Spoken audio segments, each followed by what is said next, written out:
Welcome back to another episode of Buckle Up with Simon and Brian, an ultra running conversation. How are you doing this evening, Simon? Ryan, I'm doing great. As you know, last weekend I decided, what the hell? I decided to run Saddle 100. It was a pretty cool race. Well, not cool.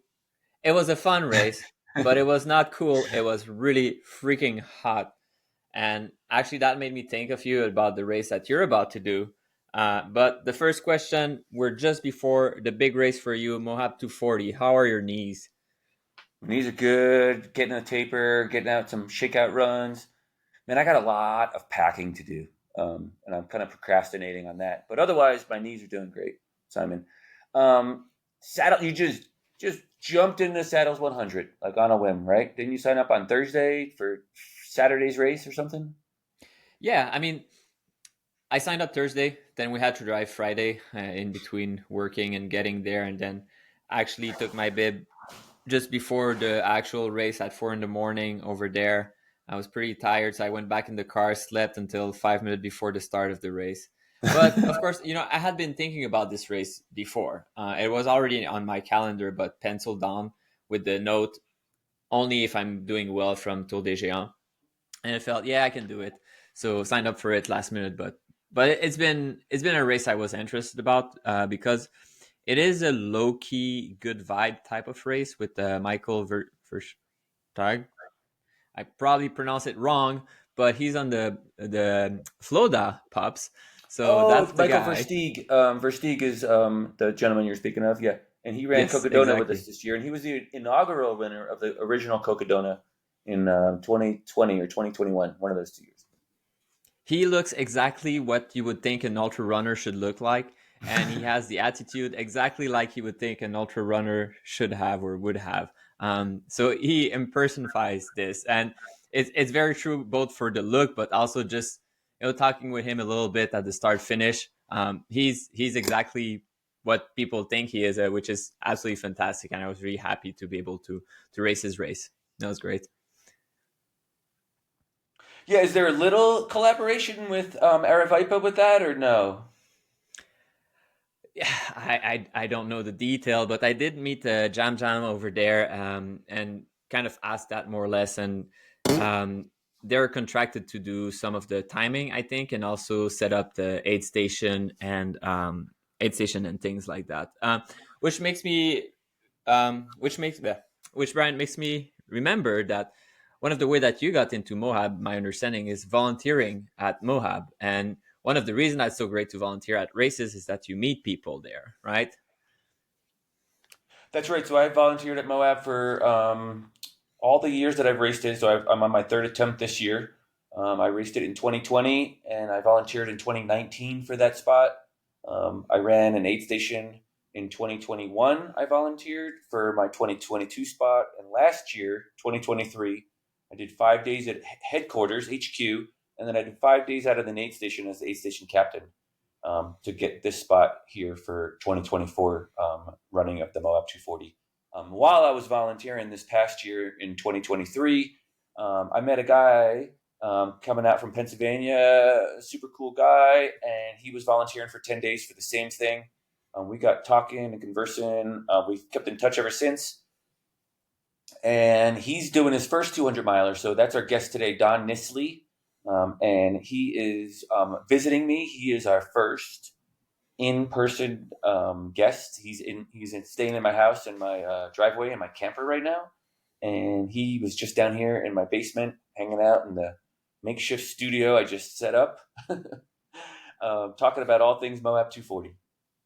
Yeah, first the studio looks really cool, Brian. So that is something. If people are just listening in, just take the time to have a look quickly. It is interesting to see it with you display the Leadville price there also at the bottom. So that's nice trivia right there.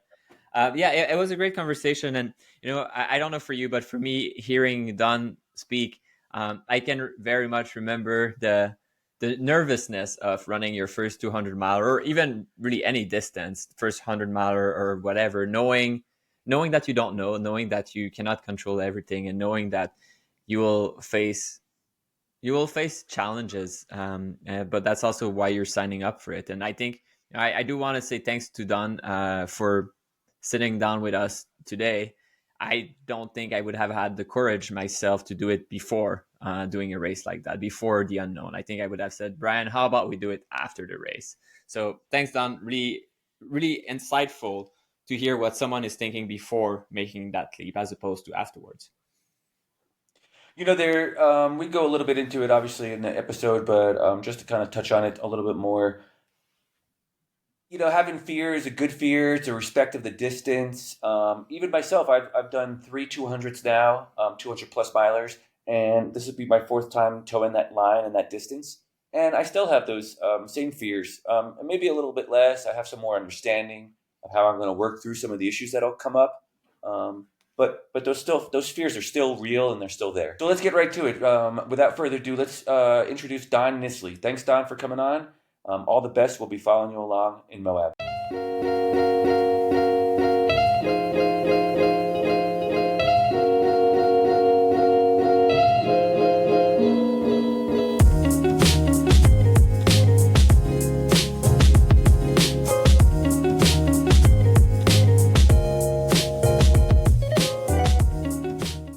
Welcome, Don. Thanks for coming on the show this evening. Thanks for having me. So let's dive right into it. You're signed up for the Moab 240. It is just a few days away. We're in the eve of it, you'd say. And let's just back up to how you got into ultra running. Where did this start from? Are you been a sports person your whole life? Where did you find this joy of running from? Yeah.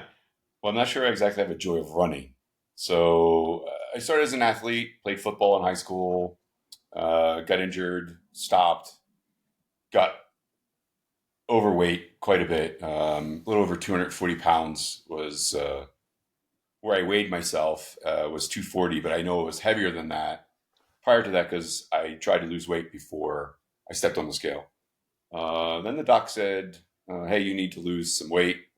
And so then I started finding a way to lose weight. And cool thing is I got on a treadmill and did a mile on it, messaged my brother and was like, hey, you'll never guess what I just did. I just did a mile on the treadmill and I'm laying on the ground in the basement, sweat's pouring off me. He's like, no way. Like I literally just did that like 2 days ago because both of us were overweight. And then from there, I kind of got into like, okay, I did a mile. Now I did a little more. Eventually I got into like, I think a 10-mile race. And one of the friend said, hey, you should check out this 50K. I was like, oh, that's pretty cool. So I went home and I signed up for 4 50Ks every other month, having never run more than 20 miles. And then that progressed into, while I was on the treadmill, watching Moab had just sort of come out that first year. And I was like, hey, if I ever get a chance to do that, that would be pretty cool. And there's obviously more to that story. Moab came in 2017 was the first iteration of it. But what kind of timeline are we talking about for yourself, Don? Like how old were you when the doc told you to start cutting back on the weight? Probably 35. Also in that time frame, I was getting close to when my biological dad passed away. So when he said, hey, you need to start losing weight, I was like, oh, that really kind of got me nervous. And then I decided to get pretty serious about it. I'm curious what attracted you to Moab specifically, and we're talking like easily 7 years in the making. So curious to see what attracted you there, and what have you done in between to get ready for this week. It's probably because it was the first 200 I saw, and it was on YouTube, and just the area. Like I thought, well, that looks pretty cool. Like I'd like to see that somehow. Not thinking I could just take a vacation to do it. And so I decided last year to volunteer. And that's kind of got off the plane and the heat hit me. And I was immediately called my wife. I was walking down the walkway, getting off the plane at Moab's airport and said, hey, I'm coming home. It's too hot here. And she's like, what? I'm like, it's too hot. Like I'm going to die out there. And she's like, just go take the night, sleep the night off, and then the next morning was gorgeous weather. I was like, oh, I think I can manage this. So where's home for you? Pennsylvania. Pennsylvania. Are you from there? I grew up in Lancaster County, Lidditz. Met my wife at college in Pennsylvania, and then we moved to Berks County, uh, her local area. Yeah, I mean, definitely different climate for sure. I finally got used to the hot crap of the south, but I'm from Canada, and now 100 degrees, like, I can do it. But yeah, I can see how the first date's a bit shocking. Yeah, and I also learned the lack of humidity and not sweating at Moab. So even a couple runs here with Brian, I took water and I was like, I feel pretty good. We got back to the truck and I was like, man, I really should have drank my water I brought along, and I didn't. Yeah, it's a weird feeling, right? Unless you live it, it's you do sweat a lot. It's just that it's evaporating so quickly that you don't even realize. I was racing this weekend, and I was drinking at least a liter, if not 2 liter per hour. I was never wet, and it took me more than 24 hours to finally get back to being rehydrated. It was absolutely insane. The water just gone like this, and you just see salt growing everywhere on you. I was like, hey, what's going on here? So, did you do anything special this time to be prepared for the heat? Oh yeah. So watching a lot of videos and some Facebook things that come up on the Moab webs on the Moab Facebook. Uh, some of the people were talking about the rocks and the heat coming off the rock. So I specifically was out running on the road in blacktop, the hottest part of the day, sauna work. I have a shed and a treadmill in there. I've broke 2 treadmills already from sweating so much that it fried the treadmills. Just trying to get that heat and get that feeling of it. Moab is your first 200. Let's back up a step and kind of you gave us the progressions of getting the 50Ks to 2017. What have you done since 2017 in distances to kind of leapfrog to this distance? I'm sure you haven't just did a 50K and are showing up to Moab 7 years later. That's not what you do. I thought that was standard ultra runner life. Like you go from 50K to 200. No, those guys carry the boats. We don't carry the boats. We don't carry the boats. No, so like I did the couple flat one. I did a flat 100. Then I was supposed to do the hard 100 in our area, but COVID hit at that time. So we fat assed it. A bunch of people came up, helped me, met me where the aid stations would have been, and then we ended up fat assing that. And then just this year, I did the Georgia Death Race. Then 15 days later, did a new race in Pennsylvania, the Cherry Springs 110. And really the object was to practice like sleeping, all of that jazz. But it ended up being that I was doing pretty good in the race. I mean, there was only 9 people because it's a first time race. But for me, I ended up doing pretty good in a finish time, and I was just pretty tickled with that. And obviously, I was already signed up into Moab, so all of that was just practice. And then all summer, I've been running as much as I can, and actually got a coach to help me get me prepared for Moab. Just for the record, I am a coach. I am not Don's coach, just so we can kind of establish that fact right now. So the question I have for Don is, when did you decide to get the coach? Was it like a full year ago, or like what did that timeline look like? Was it specifically for Moab, or is it just for general racing hundreds and better? No, it was specific for Moab. So when I knew I was going to be getting in or wanted to be in Moab, I did get a coach prior to coming to Moab. So I wanted to see what is this person going to do for me? And a race that I've been doing at home for quite a while. It's a loop race. He helped me get far, like twice as far as I've gotten in that race. And I was like, and it worked. Like we gelled pretty cool. So really, that's what happened. Like, and I was like, okay, so we can work together. I can give him some ideas because I have some experience with running and lifting. And hey, if you're going to do me where you want me to do, 3 30-mile runs, hey, that may not be the best idea. Or if you're the one who have me running, sprints for Moab, I don't think that's going to be a great idea. Not necessarily that my coach came from an ultra running background, but he does have running, lifting experience. And that's really what I was looking forward to, the lifting and the running.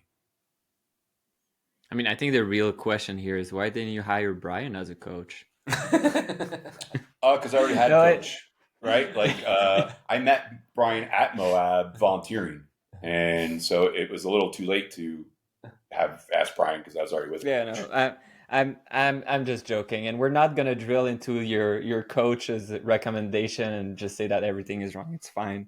We're all friends here, no problem. But if anyone is looking for a coach, Brian is available. So Right. You should do that. And he has a lot of experience with Moab. I think it's pretty cool that both of you will be racing next week, by the way. You can help each other out there. I'm pretty sure Brian will be far ahead of me. I'm really coming to Moab to finish. I mean, that's the ultimate goal. But I do have some parameters I'd like to be in, is what we train for. So, but it's that Mike Tyson thing. Like you have a plan until you get punched in the mouth, and then you got to figure out how to work around because the plan isn't going the way you thought it was going to go. So, and who knows? And maybe I have an amazing race and I do better than I think. So, which is always let's hope for that for sure. I mean, yeah, I think it is scary to step up to the 200-mile distance, but the adaptation sometimes can go much smoother than one would think. I was really worried myself, and turned out that it's if you know how to take care of yourself and you know your own limit, I think you're gonna do pretty well. Especially if you don't live in kind of a delusion world of what you can and cannot accomplish. And just the way you described it is actually that will serve you well for sure. I have lived in that delusional world. Like for my first 100, I was like, oh, I think I can do this in 19 hours. And man, it was like 20. I did it sub 24, but it was flat, and I did like 23 and change. I just got under the 24-hour mark. But I thought my first start, I was like, oh, I can do this in 19 hours. And then I didn't tell my crew at the time, so I was like really pushing pretty hard, and they're like, hey, you're really crushing it here. You think you want to slow it down a little? I was like, look at my watch. I'm like, no, I'm not 19-hour done yet. And in my brain, and then later I was like, I really wanted to do this in 19 hours. And they're like, you're an idiot. Why didn't you tell us that? Like, we could have probably told you that's not a great idea. But like now it's like I learned from that lesson. And I'm not doing it. For anyone listening, planning on a 19-hour is not a great idea for a 100-mile. That would be about an 11-minute mile, right? You know what? I don't even know. I was so dumb and so green. I mean, it was my first 100, and I was like, I can do it in 19 hours. Like, nope, that didn't work. Yeah, for what's worth, I think I only have one time done sub 20-hour, and Brian, I don't know if you did, but like that's a crazy fast time. I think it doesn't sound so impressive. Even 20 hours, 12-minute mile. It doesn't sound impressive, but it is really fast, especially when you're considering all the break that you need to take. It is really, really fast. What was the race? I know you mentioned it, but I already forgot. Sorry? The Yeti 100. Oh, the Yeti 100. East Coast, right? Yeah. It just got canceled this year. It just got canceled due to weather this year, but yeah, pretty fast 100 that people seek out to go run quick times on. Yeah, but sub 24 is sub 24, man. Like that is a good time. Most people cannot do that, so I think we should. As much as it's fun to laugh about the sub 19-hour attempt, it's good to remember that sub 24 is a solid time.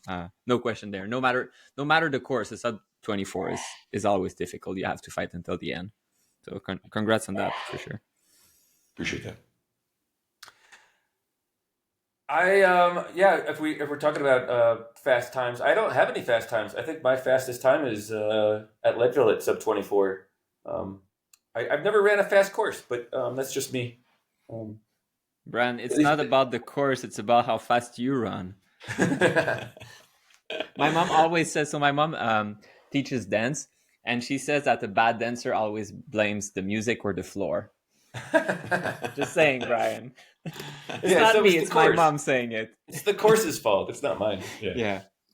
Although it is very true, right? I mean, if you compare some like Uray doing 50 hours pretty decent, and then Leadville 25 hours probably what would be a fast time.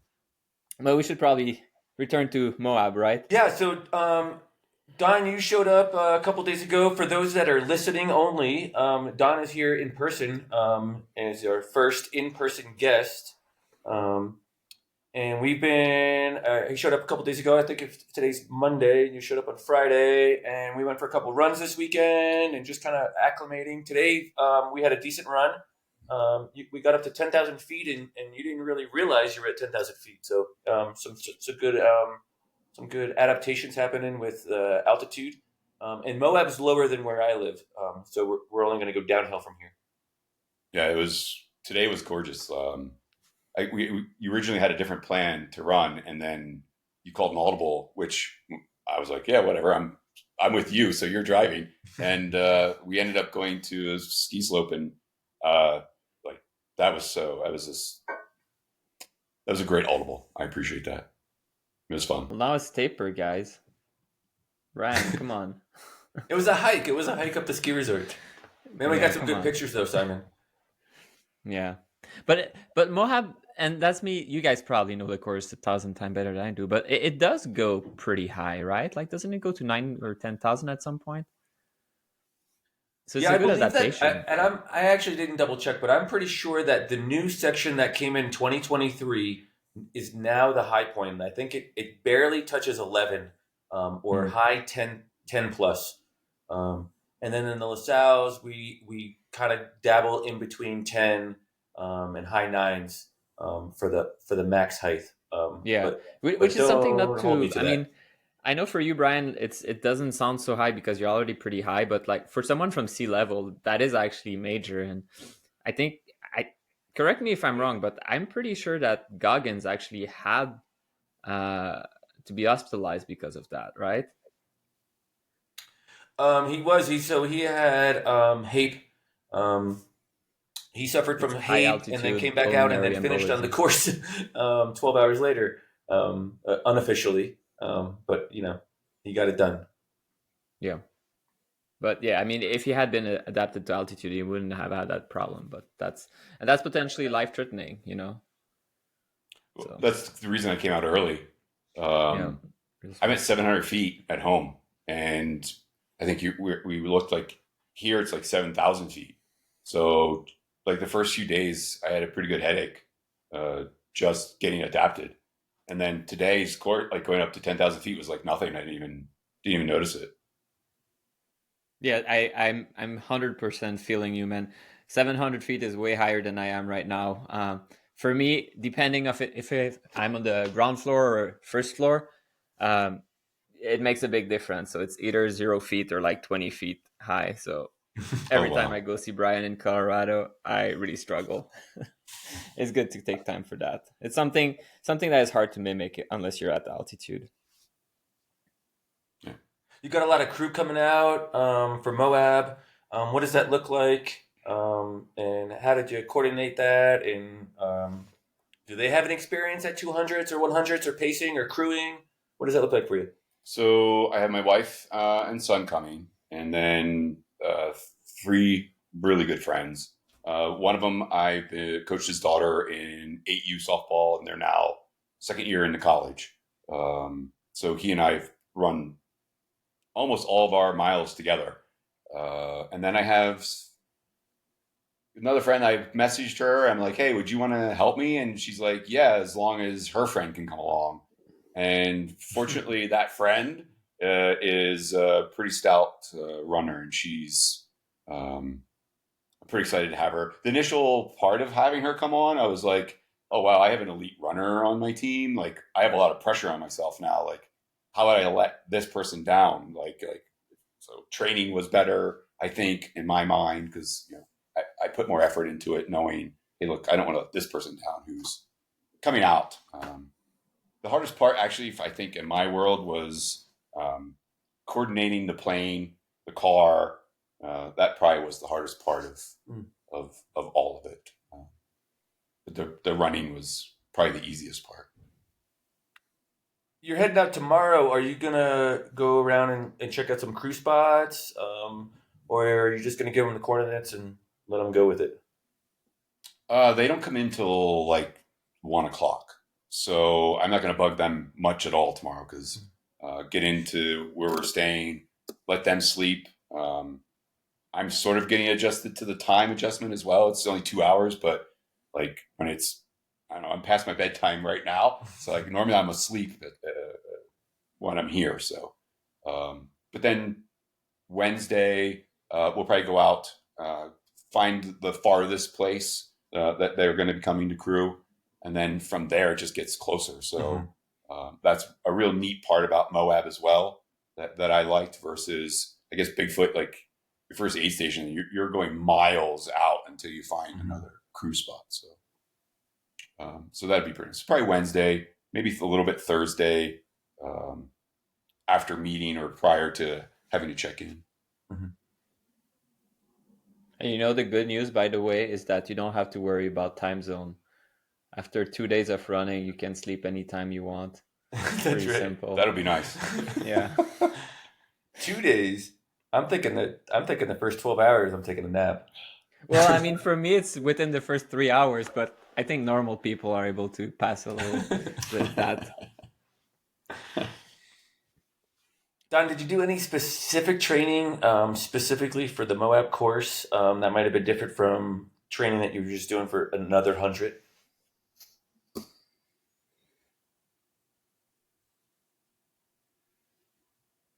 I don't. Having a coach. The odd thing is, I did less training.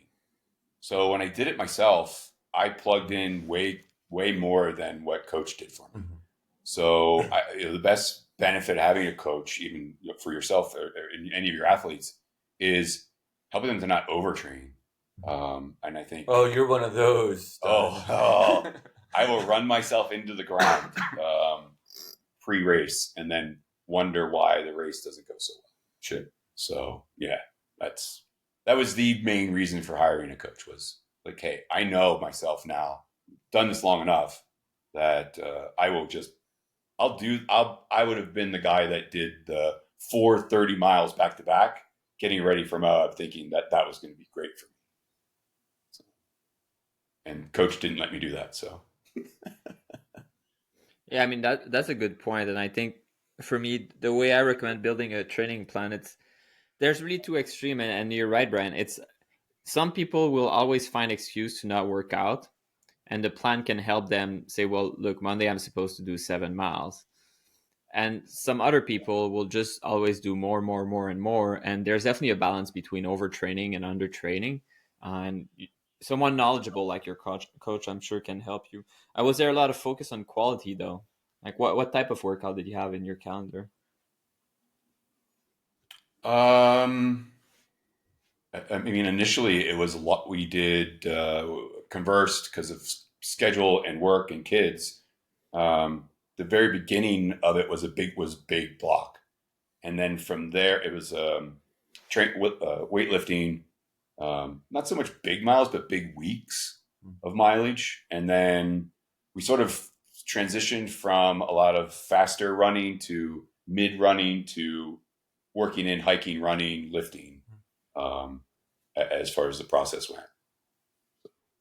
Like just that climb we did today, the altitude, I did feel like I did notice my heart rate was up because of it. Like I could tell, but I didn't have the dead legs that I had the other day when we did that other little climb. So like we did a lot of climbing at the ski resort back home. So that was probably the biggest difference of things that I did was a lot more climbing, not so much flat running, even though there is a lot of pretty good running here at Moab. But we did a lot of that early and then just kind of transitioned a little more, knowing that I'm going to end up walking. Yeah, it sounds like you, the structure is perfect. Typically, how I structure training plans is to go the least specific, the farthest out, and then as we get closer to the event, getting more specific to the event itself. And so that faster work in the beginning, that mid-speed, mid-season, and then that long, slow stuff with some hiking involved towards the end. It sounds exactly like the structure that I prescribe for my athletes in the same situation. So, yeah. What are some of your biggest concerns about Moab here? I mean, you're you have some knowledge, you have some understanding of what's gonna happen, but it is. I think you've gone 110 miles in the past, and so this is this is more than double that. This is a long way to go. You have concerns like fears or anxiety, like what's going on? I mean, anxiety is probably like this is the highest level of anxiety pre-race I think I've had ever. I mean, this is the hardest thing racing wise I've ever done. So, yeah, I mean, man, you've done races. Like if you've never DNF'd, good. If you have had a DNF, then like that sits in the back of your mind a little bit. Like I don't want to be that. I don't want to DNF ever again. But I know that could happen here, and I put in all this time. Like that makes me nervous. Like I don't want to run too fast to be early. I don't want to run too slow. So I worry about like, I'm out there. Do I go too fast? Do I go too slow? Do I eat enough? Do I get blisters that prevent me from keeping on going, or an injury of some sort? Hydration. We talked about that. That's probably one of the larger aspects because I did have an issue this summer where I wasn't hydrating as well. And I had an issue. So I don't know if there's anything I'm not nervous about right now. To be honest, I mean, it's pre-race jitters. And I think if you don't have pre-race jitters of any kind, you need to find something harder to do or something else, because I just feel like even if you've done a 200 before or 100, anything can go wrong. So trying to mitigate that as much as you can. And then I do plan to have a little fun while I'm out there. I don't want to just be, constantly grinding and looking at my watch, and which I'm guilty of. But man, Brian, I don't know, like you name it, I'm probably have been nervous about it. From the first moment that you get that notice on Facebook, like, hey, you made it in. It was like, oh crap, I made it in. Now the nerves started building. Yeah, that's right. Yeah. So Friday noon can't get here soon enough so that I can get out of it and just get into it. If that helps. For 2 weeks now, I've been like, could the race be today? And that, I think all of the nerves and anxiety would squash at like mile 100. Yeah, I mean, there's that any race, long distance race. There's a point. Well, at least for me, there's a point where I know that I'm finishing, but before that, I don't necessarily know. And it's never going to be 100%. We had the discussion with Tara, she's doing the FKT for the Appalachian Trail. And even on the last day, you never know, you could, fall and really hurt yourself. But the kind of normal failure, you know it at some point. But before that's, I don't know. I'm curious, from your past experience, has there been recurring issue that you're like, man, I've never really figured that one out, and that would be the thing you should focus on now? Sure. The hydrating, just getting the right electrolyte balance. It's hard to test for that at home because the humidity is like 80%, 90% humidity. So you're constantly sweating. So you always know when you're supposed to be drinking for the most part. Here, I haven't had any experience in that. So I do have a plan with a timer on the watch that says, hey, like every half hour, every hour or something, make sure you get something in when that dings. Don't ignore it. Just do it, and listen to my crew too. Like I've always been pretty good about that, but listening to my crew, like, hey Don, I didn't see you really do a lot of this. Where you at? And just give them some cues. Just from my experience, like give the rookie people who are pacing me, hey, look, Don, you need to be looking. I didn't see you do this. I didn't see you do that. Where are you at? And then I think that's your biggest help if you have a crew is setting some rules for them. Like, hey, I may not be with it at some points, or I might be a little dizzy or quiet, or being quiet's okay. But if I'm quiet for too long, for me, if I'm quiet for too long, I'm in my head. So you need to help get me out of there.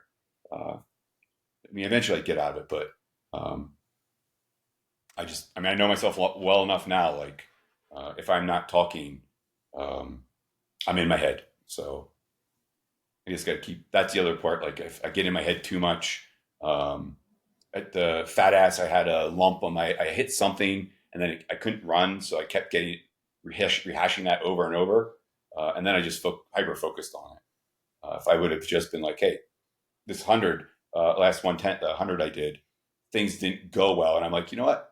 It's not going to go well. You did here. You've been here. Just let it go. It's going to be hard. Your feet are going to hurt. Things are going to be hurtful. Accept it, and then I was able to accept it and ended up finishing pretty good, and I felt good about that. Yeah, I mean, for sure, things will go wrong especially a 200 miler. It's impossible to finish a race like that without struggling. And at some point, for me, when something really tough happened, I like to think, okay, like good, now I actually know what the issue is for this race. My balls are chafing. Okay, now I know that this is the thing that is going to slow me down on this race. Could have been something different. I didn't know before the race that would be the issue. Could have been food, could have been drinking.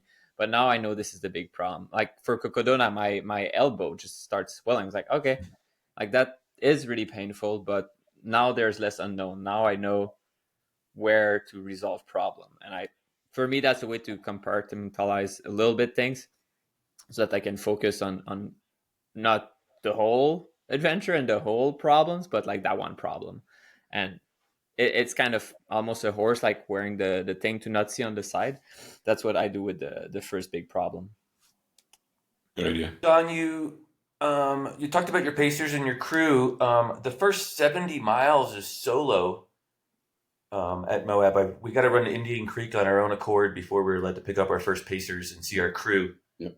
I guess we see them at 17, but we're not allowed a pacer. We do see crew at 17, mile 17, at a Mastaback, where our friends Mark and Leanne are the aid station captains again this year. So we'll see Mark and Leanne. Thanks for being out there, Mark and Leanne. So what's your plan for the first 67 miles? How are you going to treat that in a solo capacity? Have you trained for that? Yeah, that was the whole post Georgia death race. Was that 110 I did solo, specifically for that first half of Moab. And not that I don't want crew and pacers, but I almost feel like I was able to do pretty well managing, like, hey, it's just me out there. So I need to make sure that I'm doing this. I can't rely on this, or there's less pressure actually of not having a crew and pacer, honestly, with running the 100, because, hey, my next drop bag, I got my stuff, got it, left. And yeah, so that was the whole reason for doing the 110 in the spring, was practicing to do all. I thought we didn't get a crew or pacer till 98 miles or something for Moab, when I don't know where I read that, but so I was like, man, if I have to run 100 miles by myself, I better figure that out. So that's what I did.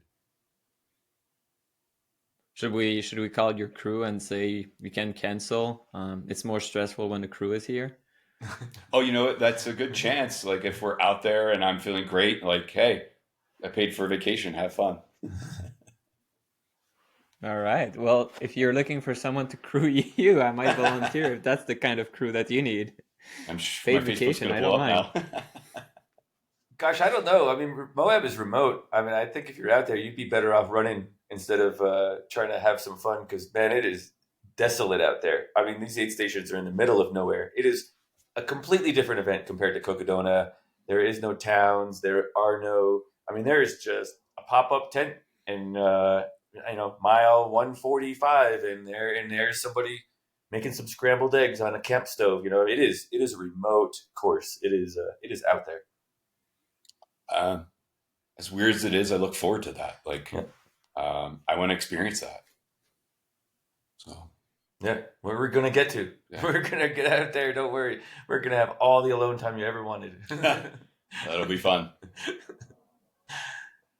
Yeah, and these first 70 miles, you're by yourself, but well, I haven't done that course, but the field will be much more tight within the first 70 miles as opposed to the last 60 miles where you might have a group of 3, 4, 5 runners that you're always leapfrogging. But the first 70 miles, people are around. You don't have an actual pacer, but you have new friends that you're making along the way. So to me, it doesn't sound as worrisome that the beginning doesn't have anyone. Also, mentally, hopefully you're still there within the first 70 miles.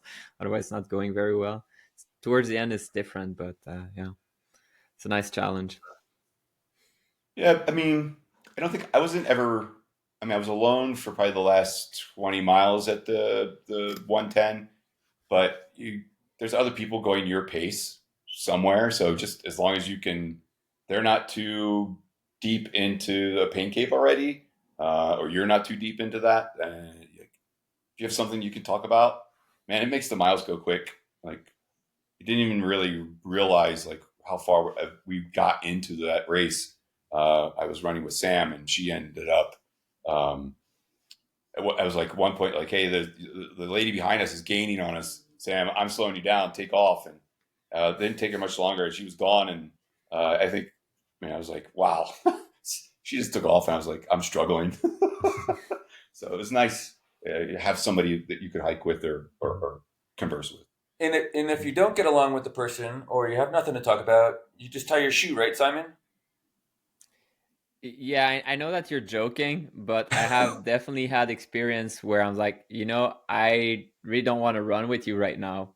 And it's hard to signal that sometimes. So either you start going faster or slower. And most people get that. Sometimes they'll say, "Oh, you're tying your shoe. I'm gonna wait with you." Or same thing at the aid station. You're like you're trying to take more time, and you see they're waiting for you. So next time you just go quickly, and they do the same. It's like, man, I don't know how to say that. I just want to be. And sometimes it's not. It sounds mean even saying it like that, but sometimes it's not even that the person is not nice. It's just I want to be by myself. I think part of running for me is sometimes meeting nice people, but sometimes it's being by myself in my thought, and just having someone talk to me is interrupting that. So I just want to be by myself, but not be rude to say it. So tying your shoe is step number one, but it doesn't always work, unfortunately. Uh, I don't. I don't know that it's rude to say like with Sam. I mean, I'm a different kind of person. Like I like to talk a lot, so I was like, hey, like, if it's too much, just say so. Like I can shut up. Um, and then there was one point where it was late at night or first thing in the morning, and things weren't going well, and I was for Sam, and I'm like, or not going well, but she's tired, and I'm like, hey, Sam, you want me to talk? And she's like, that'd be great. And it was just like this, like, hey, Sam, so what's going on? What do you got coming up later? And she woke up, and then we just was just cool. Like, is set those if you're gonna run with somebody or walk with somebody, just kind of set those boundaries first. Like, um, hey, if we're gonna do this together, we're gonna walk like this together. Let's just, hey, if I need some time, don't be upset if I like, hey, I just need to be quiet, or I need you to be quiet for a while. Yeah, I mean, Set that don't boundary right off. yeah, don't get me wrong. I mean, you probably don't know me at all, but I talk with hundreds of people, if not thousands of people in races. Most of the time, I'll be the one doing the talking, but there's been exception, and there's been exception where like I had the opposite also one time with Nora, where we kind of more or less saved someone from really running in the wrong direction. First of all, he was arguing with us that he was right, and then after long argument decide that okay, we're right, and then start following us, and really following Nora from like an uncomfortably close distance that like even me as the husband would feel uncomfortable being so close to her. And then we start trying to talk, say like, hey, do you want to pass us, or like trying to do small talk, and just being super silent and super awkward. So 99.9% of the time good situation, but you always have the weird one. And it's like, I don't know, tying your shoes, if tying your shoes doesn't do it, by the way, like that's a good sign. Like that's someone who doesn't read social cue. and I don't have a solution. I really don't have a solution. Running faster is the only real solution if you have the legs for it, but I So don't have that those joke's legs. gonna bite me in the butt someday, because someday I'm actually gonna want to run with somebody, but my shoe is gonna come untied at the same moment, and then I'm gonna have to tie my shoe, but tell them I'm not tying my shoe to get away from you. I'm just tying my shoe because I need to tie my shoe. Brian, you just need to get some Speedland with their little fancy dial thing. with Never the happens. with the boa system. Yeah, the BOA system solve every problem. Now people will know if you say I need to tie my shoe, like it's obvious that you're trying to have an excuse right now. Maybe that's why I'll just stay in my laces, so I always have the excuse, right? Yeah. Yep.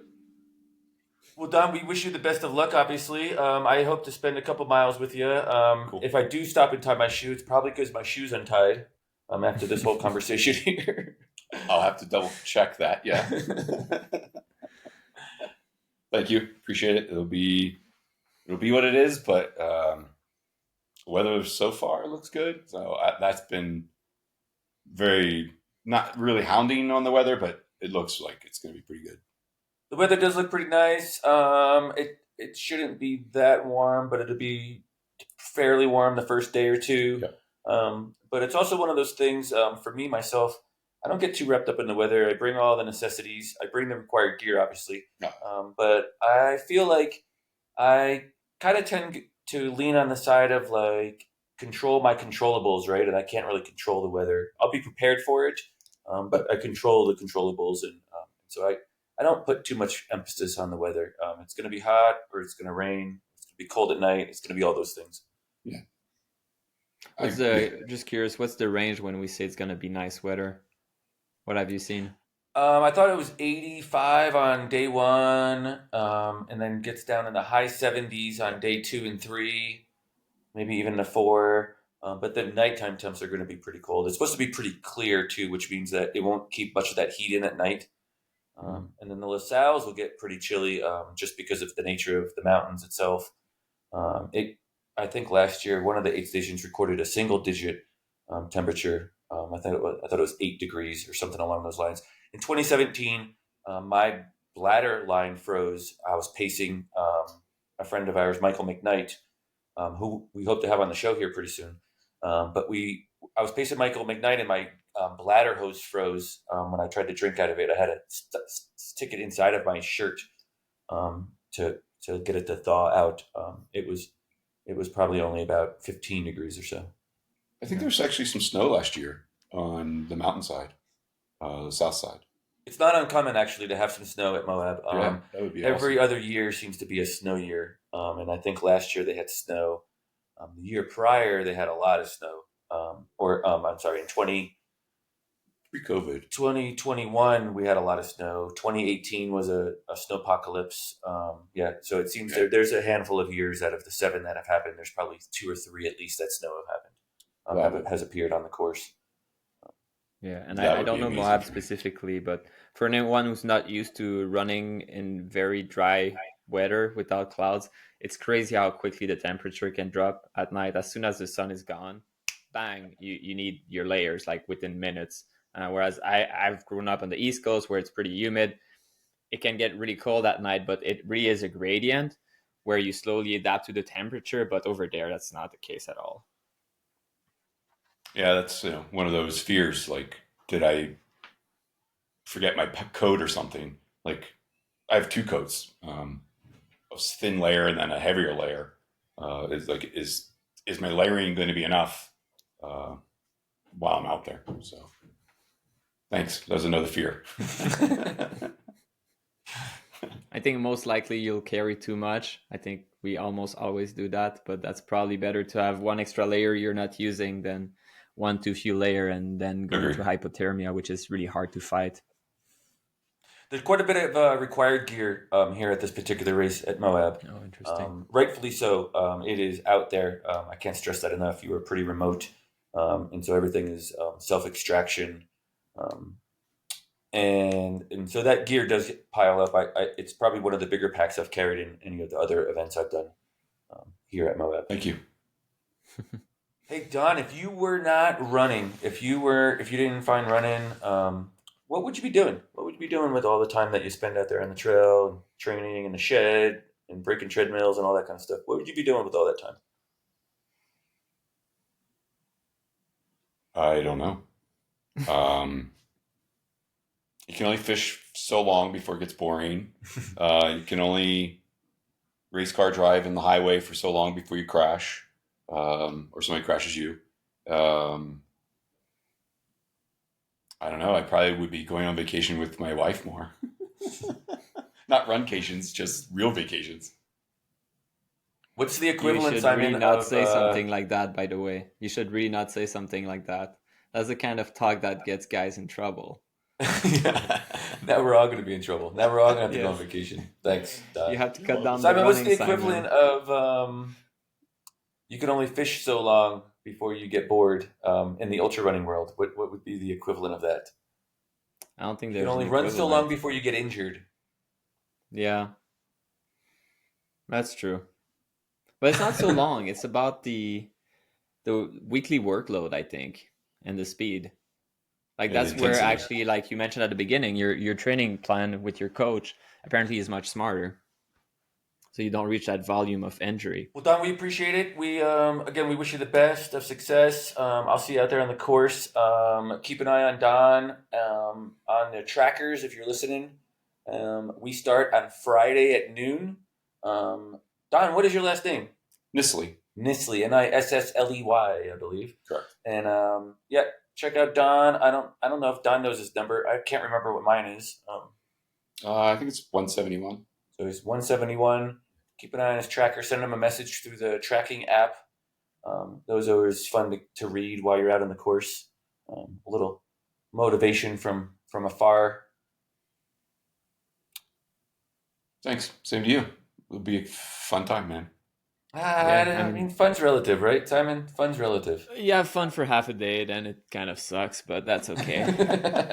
Then you remember you paid for it, and then it's over. I good luck to both of you, and I think as much as we like saying that it sucks, the reality is that when you're in it, it seems that it lasts forever, but when you're over or almost over, it's like wow, already I'm already at mile 235 or something. Like this is almost over, and you kind of wish it was not over. Maybe I don't know. I'm not sure about that yet, but we'll find out. We'll find out. Yep. Thanks, Simon.